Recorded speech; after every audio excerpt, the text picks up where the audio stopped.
ఇప్పుడు కోదండరాం సార్ని మాట్లాడాల్సిందిగా కోరుతున్నాను.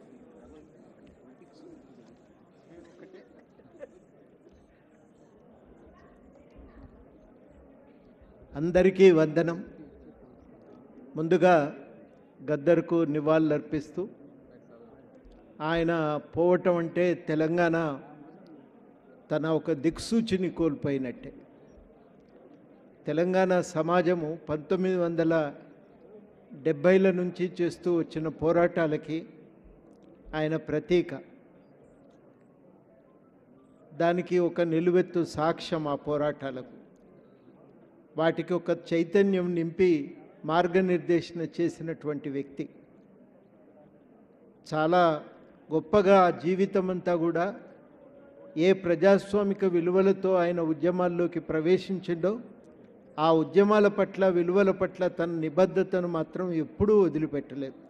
నిరంతరం అదే విలువల కోసం బతికిండు, అదే విలువలను ముందుకు తీసుకువెళ్ళటానికి తాపత్రయపడ్డాడు.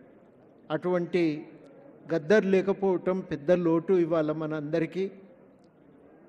చాలా పెద్ద ఎత్తున రాజ్యాంగంలోని ఆదేశిక సూత్రాలను, ప్రాథమిక హక్కుల గురించి ఒక ప్రచారం చేయాలి. అవే గనక అమలు కాగలిగితే భారతదేశంలో ఒక నిశ్శబ్ద విప్లవం సాధ్యమవుతుంది. వాటిని అమలు చేయించే దిశగా తన కార్యాచరణను కొనసాగించాలని నిర్ణయించుకున్నాడు. అట్లా ఒక ఒరవడిని, ప్రజాస్వామిక మార్పు కోసం తన ఒరవడిని మాత్రం ఆపకుండా దాన్ని కొనసాగించే లక్ష్యంతో ఆయన నిలబడి ఉన్న సమయంలో ఆయన పోవటం మనందరికీ కూడా పెద్ద లోటు. ఆయన లేకపోయినా ఆయన మాటలు ఉన్నాయి, పాటలు ఉన్నాయి. వాటి స్ఫూర్తితో మనం ముందుకు కొనసాగవలసిన బాధ్యత మనందరి మీద ఉంది. ఆయన ఏ విలువల కోసం నిలబడ్డాడో ఆ విలువలను ఆచరణలో పెట్టడమే మనందరి కర్తవ్యం.